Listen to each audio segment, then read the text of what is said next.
Bienvenidos a Mesa de Diálogo, el espacio de encuentro de Rosario3.com. Hoy nos visita Verónica Gago. Ella es politóloga, doctora en Ciencias Sociales y docente de la UBA. Verónica, bienvenida. Muchas gracias por venir. Muchas gracias por la invitación y quiero agradecer a la Facultad Libre de Rosario que me trajo acá también invitada para estar estos 2 días en Rosario. Gracias a ellos entonces también. Vero, vos sos parte del colectivo Ni Una Menos. ¿Cómo surge Ni Una Menos? Bueno, creo que hay un movimiento Ni Una Menos, además del colectivo, que es interesante porque surge como una especie de grito de ya basta, ¿no? Creo que la primer movilización masiva en junio del 2015 es esa especie de grito de rabia, grito de furia, decir no aguantamos más esta violencia. Y creo que la cuestión de los femicidios es algo que se instaló como una clave de lectura de qué pasa que el cuerpo de las mujeres es, bueno, este blanco, este botín de guerra, este territorio de conquista sobre el que se concentran un montón de violencias. El femicidio, digamos, es el extremo, ¿no? Pero bueno, hay toda una serie de violencias que tienen que ver también con relaciones de trabajo, con las relaciones que tienen que ver con las instituciones del Estado, con la violencia represiva policial, con la violencia que implica el ajuste, la crisis y la inflación. Es decir, toda una trama económica de las violencias que permite, digamos, sacar a la cuestión de la violencia de las paredes de adentro del hogar. Es decir, sucede adentro del hogar, es violencia doméstica, pero al mismo tiempo no podemos entender esa violencia si no empezamos a relacionarla con toda una serie de dinámicas que nos permiten explicar qué pasa que no dejan de crecer los femicidios. Y es algo en Argentina, pero en América Latina, incluso en otros lugares del mundo. Pero creo que esa primer salida a la calle, ¿no?, masiva, implica la necesidad de movilizarnos, la necesidad de estar juntas, de sentir que hay una fuerza colectiva capaz de poner un freno a eso, decir cómo nos organizamos para enfrentar esto, y tenemos una capacidad de reclamo a las instituciones y al mismo tiempo necesitamos organizarnos entre nosotras. Creo que el movimiento maneja este doble nivel, ¿no? No solo se agota una serie de reclamos a las instituciones, que lo hacemos por supuesto, y cada organización y cada colectivo y cada experiencia lo hace en su territorio, pero me parece que es algo que va más allá, ¿no?, de pensar en leyes, de pensar en presupuestos, de pensar en cuestiones legislativas, y está poniendo una discusión que es muy de fondo y que atraviesa toda la sociedad. ¿Qué significa este nivel de violencia? ¿Qué significa, digamos, tomar a las mujeres como rehenes de estas tramas de violencia? Y creo que hay también una pregunta por las chicas más jóvenes, ¿no? El tipo de deseo, el tipo de vida, el tipo de autonomía que están mostrando y cómo se quiere castigar y aterrorizar justamente esos deseos de otros modos de vida, de vivir el cuerpo, la sexualidad, las relaciones familiares, las relaciones sociales, y creo que es una disputa muy abierta que no ha parado de crecer en estos años y que el movimiento se ha ido complejizando. Porque logra cada vez, digamos, hacerse cargo de más preguntas, de más problemas, de politizar distintos conflictos, de entramarse con distintas experiencias y organizaciones.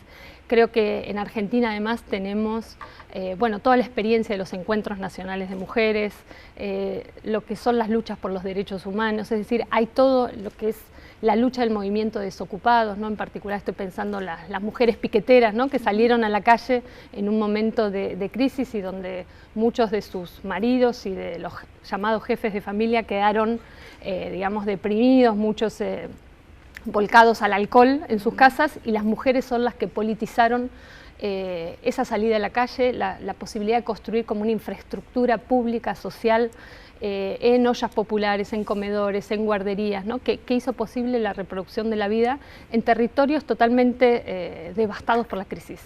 Y creo que sobre toda esa trama, sobre toda esa red y ese tejido de construcción social, popular, es que hoy se inscribe algo de este movimiento, que le da tanta fuerza. Creo que la novedad que tiene los feminismos que vemos hoy es su capacidad de ser masivos, ¿no?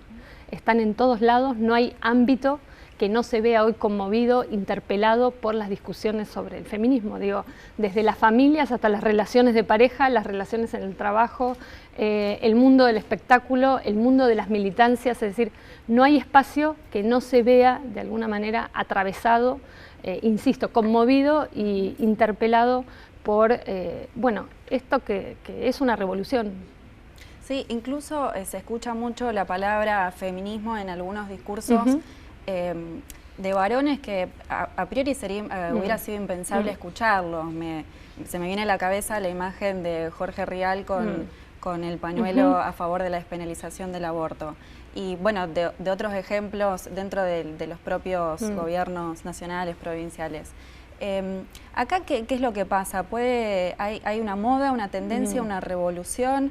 ¿Puede haber incluso un aprovechamiento político?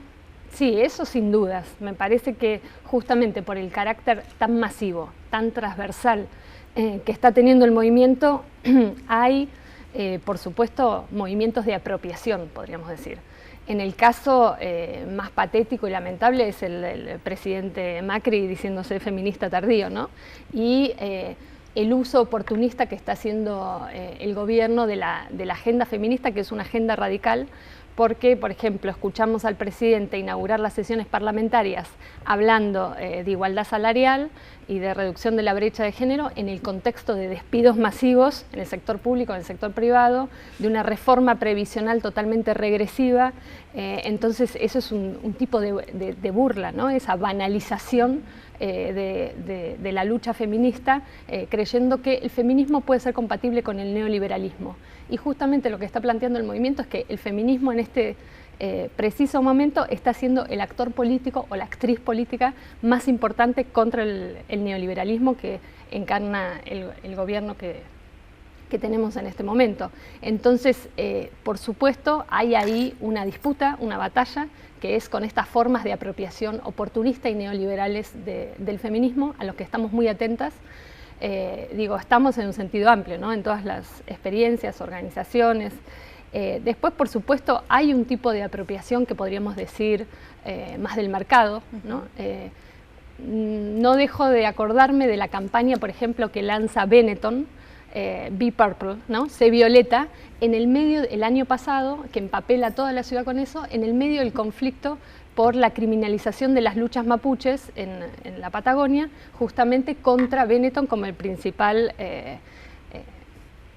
digamos, dueño de las tierras que estaban en conflicto. Entonces hay permanentemente lo que se llama, ¿no?, un pinkwashing, una especie de lavada de cara por parte del mercado y por parte de estas transnacionales que están en conflictos muy concretos, por ejemplo, por la propiedad de la tierra, tratando de tener toda una especie de marketing feminista.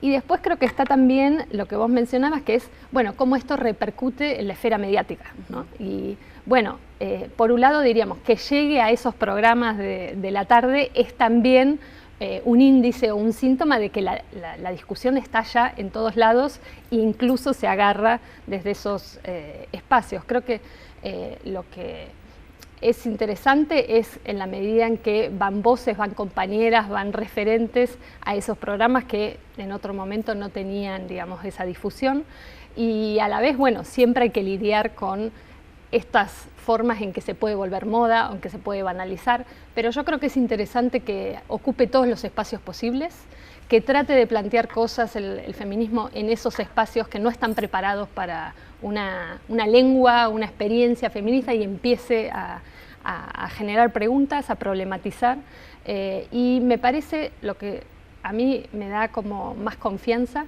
es el poder y la energía y la audacia que están teniendo sobre todo las chicas más jóvenes, digo, las estudiantes secundarias, por ejemplo. La manera en que ellas se están planteando y que plantearon el año pasado de manera muy fuerte el conflicto con la reforma estudiantil, por lo menos que se quería hacer en la ciudad de Buenos Aires, pero cómo ligaban la reducción de presupuesto con la falta de educación sexual integral y cómo discuten qué significaría un protocolo contra la violencia de género en las escuelas y qué significa la sexualidad. Es decir, tienen una capacidad, ¿no?, de hacer una lectura de estos conflictos, de politizar, digamos, la cuestión del cuerpo, de la sexualidad, de su propio deseo, digamos, sin desvincularlo de discusiones coyunturales, de discusiones con los medios, que me parece que ahí hay una energía totalmente nueva, ¿no? Y que creo que es lo que hace que este movimiento no tenga techo, no se sabe dónde termina. Sabe más o menos, bueno, en realidad no se sabe cómo es que no tiene un día de nacimiento, pero sí vemos que en las últimas marchas cada vez son más concurridas, son más masivas, más coloridas. Luciana Pecker habla del feminismo del goce. Quien haya participado en una marcha o visto, son mujeres maquilladas con purpurina, cantando. Sí, sí. Digamos, hay una cuestión de luchar con alegría, si se quiere, ¿no? Eso me parece que es un punto muy interesante, muy fuerte de este aspecto de celebración de estar en la calle. Creo que esto nos corre además de una posición en la que solo aparecemos como víctimas, ¿no? Que es, bueno, justamente como se nos quiere muchas veces encorsetar o confinar, es decir, solamente están en estado de duelo, son víctimas, están pasivas, están tomadas por el dolor, porque justamente la realidad es muy dura de los femicidios, pero de todas las violencias. Pero creo que el movimiento lo que está haciendo es, tenemos rabia, duelamos a nuestras muertas, estamos viendo cómo nos organizamos y cómo nos defendemos de todas estas violencias, pero a la vez hay una alegría, hay una celebración de estar juntas, tomamos la calle. Esta fuerza que sentimos cuando estamos juntas en la calle, después cada una se la lleva como tatuada a sus propios lugares. Y esta idea de hacer de las marchas ese espacio que es como muy lúdico también, ¿no? Muy de celebración, muy de goce, como dice Luciana, totalmente de acuerdo. Me parece que es una innovación también de este movimiento, ¿no? Las marchas son una especie de fiesta y estar ahí es una experiencia de fiesta. Y creo que eso tiene que ver con el tipo de sujeto político, digamos, que estamos construyendo, que no somos víctimas. Tenemos una capacidad de plantear cuestiones muy duras y al mismo tiempo hacerlo desde un lugar que es de alegría, ¿no? Creo que ahí también hay una disputa con toda esta retórica de la felicidad, de la revolución, de la alegría que quiere imponer este gobierno.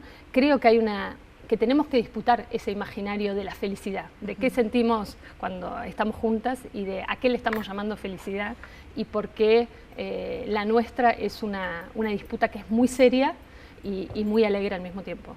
Y la disputa está dada porque también aparte, vos decís, festejar en la calle, hay que celebrar en la calle, pero esa celebración también de alguna forma tiene un costo, porque a toda acción una reacción. Entonces se me ocurre feminazi. ¿Qué esconde el mote de feminazi? Sí, el mote de feminazi es tremendo en el sentido que desplaza la violencia, como que las violentas somos las mujeres, ¿no? Es como si hiciese una inversión de lo que estamos viendo, de esta proliferación de violencia contra las mujeres. De repente las que somos acusadas de violentas y las que tenemos que defendernos somos nosotras.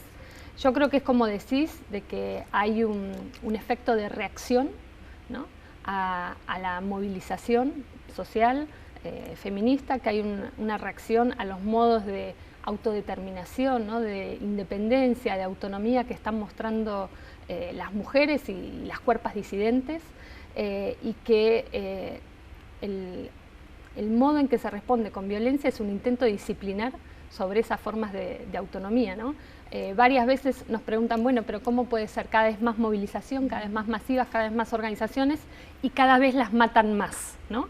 Y ese es un argumento muy complicado porque intenta culpabilizarnos de la movilización, es decir, nos movilizamos y encima que nos movilizamos a la vez nos matan más, ¿no? Es como por algo habrá sido, mejor cállense, mejor quédense en su casa, porque si no cada vez se mueven más y cada vez están más expuestas, ¿no? Entonces me parece que es un argumento muy complicado porque justamente tiene este efecto de culpabilizarnos y de decir movilizarse es riesgoso, las pone más en riesgo, que es todo lo contrario de esta sensación de fuerza de la que hablábamos, que sentimos cuando nos movilizamos, cuando nos encontramos y que nos permite pensar juntas qué significa enfrentar la violencia, cuando no se puede confiar en las instituciones, cuando si vas a un barrio o unas asambleas que hemos hecho, por ejemplo, en las villas 21-24 en Buenos Aires, las compañeras te decían, no, yo no llamo a la policía porque sé que la policía ya está arreglada con el tranza del barrio, entonces no puedo confiar, entonces nos organizamos entre las compañeras y nos protegemos entre nosotras, y en todo caso si vamos a hacer una denuncia vamos todas juntas para no ser maltratadas en la comisaría. Es decir, hay toda una elaboración desde abajo, digamos, de qué significa pensar la justicia en términos feministas. Eso es una pregunta abierta, es una pregunta muy profunda, supone una relación con las instituciones muy tensa permanentemente, pero que no se abandona la interlocución con ni el reclamo de las instituciones. El movimiento en este punto está haciendo una discusión directa con la justicia patriarcal, ¿no? Con cómo se administra justicia, con cómo, digamos, hay una producción de injusticia permanente por parte de las instituciones y cómo la respuesta a las violencias no puede ser solo en términos de los tribunales, digamos, ¿no? Sino que hay que producir toda una serie de mecanismos sociales para pensar cómo se controla también a las instituciones. Y también ocurre otra cosa que es, se escucha cierta queja de no, esta marcha está politizada, o como si fuera una mala palabra, ¿no? Como si la política fuera mala palabra. ¿Es una mala palabra? Por supuesto que no, y creo que nos dicen que estamos politizadas justamente cuando no nos presentamos o cuando no hablamos solo como víctimas, ¿no? O como mujeres en estado de duelo. Ese lenguaje sí lo admiten los medios, ¿no? Bueno, están reclamando porque no las maten más, ¿no? Hasta ahí se admite. Cuando empezamos a decir es que no nos maten más, pero además estamos denunciando la violencia policial, además estamos denunciando la violencia económica, además estamos denunciando por qué somos las mujeres las que sufrimos, por ejemplo, violencia financiera en los modos de endeudamiento con los que tenemos que gestionar la vida diaria. Cuando empezamos a mezclar, a interseccionar, a conectar, digamos, todas esas dinámicas, se dice, ah, no, ya están mezclando todo, ya politizaron. Y a discutir espacios de poder. Exactamente, exactamente. Porque yo no puedo ser jefa. Exactamente. Sí, creo que muchas veces se intenta confinar la agenda feminista a una cuestión de reclamos pasivos, ¿no? Cuando empezamos a disputar poder en todos los espacios y sobre todo a disputar a qué le llamamos poder. No es solamente incluirnos en los espacios de poder ya existentes, sino discutir a qué le estamos llamando poder y cómo desbordamos también las formas conocidas en las que existe el poder. Me parece que ahí hay un intento de disciplinamiento y la idea de politización es lo que circula, ¿no? Como, bueno, politizar significa irse más allá de lo que supuestamente podríamos o estaría habilitado de que nos ocupemos o que hablemos.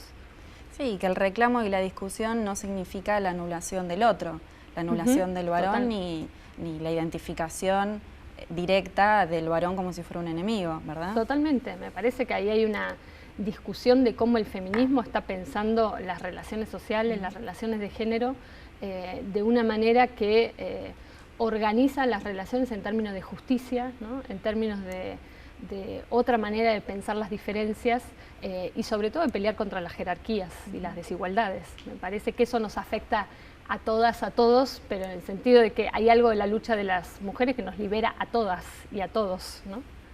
Sos mamá de un nene de 8 años. Sí. ¿Cómo vivís el feminismo desde la maternidad? Bueno, es muy impresionante, por lo menos me pasa con mi hijo, el tipo de preguntas que me hace, ¿no? Que tienen que ver con lo que se charla en la escuela, con lo que se charla entre sus compañeros y compañeras, lo que ve en la televisión, ¿no?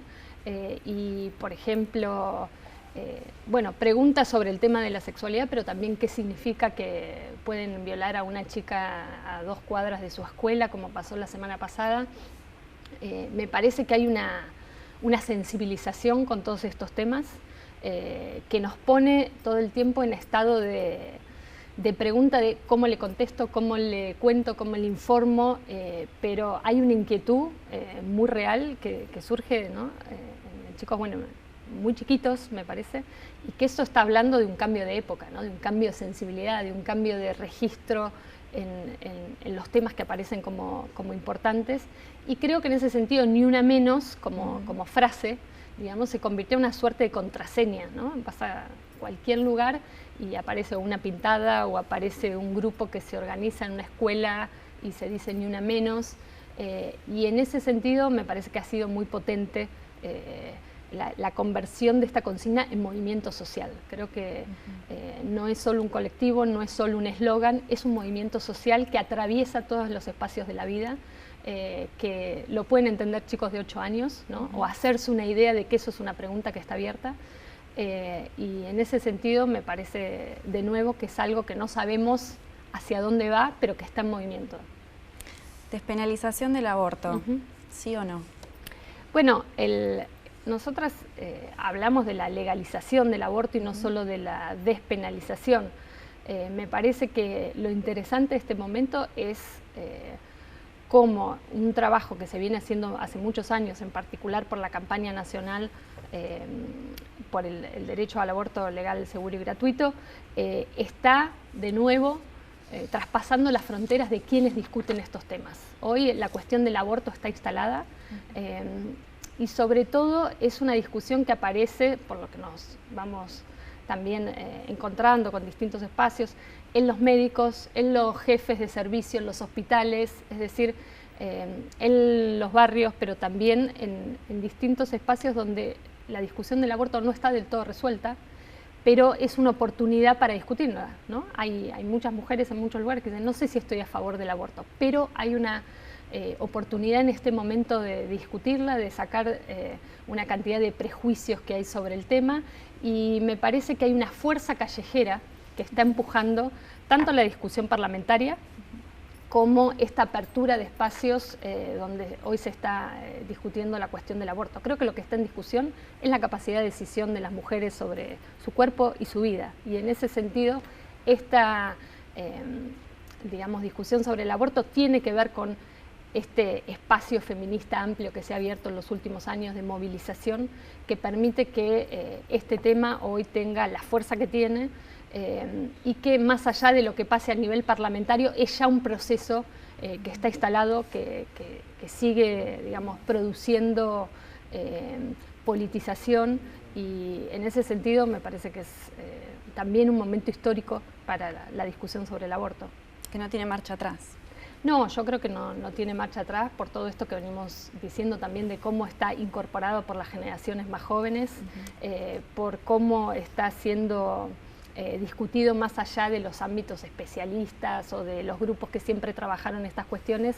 Hoy es una pregunta que atraviesa todos los lugares, y en ese sentido no hay que dejar, creo, de vincular la cuestión del aborto con el precio del misoprostol, con la violencia institucional que se tiene en algunos hospitales públicos, y tratar de sacar la idea de que además del aborto es una cuestión que solamente le interesa a ciertas mujeres. Creo que es una cuestión que atraviesa todas las clases sociales, que no es algo del privilegio de algunas, sino que justamente también está en debate esta dimensión clasista del aborto, ¿no? De quiénes pueden abortar pagando, quiénes no, y entonces eso también es una complejidad de la discusión que en este momento se está pudiendo dar. Gracias Vero por venir acá. Gracias a vos. Y gracias a ustedes que están del otro lado acompañándonos en este mesa de diálogo. Será hasta la próxima.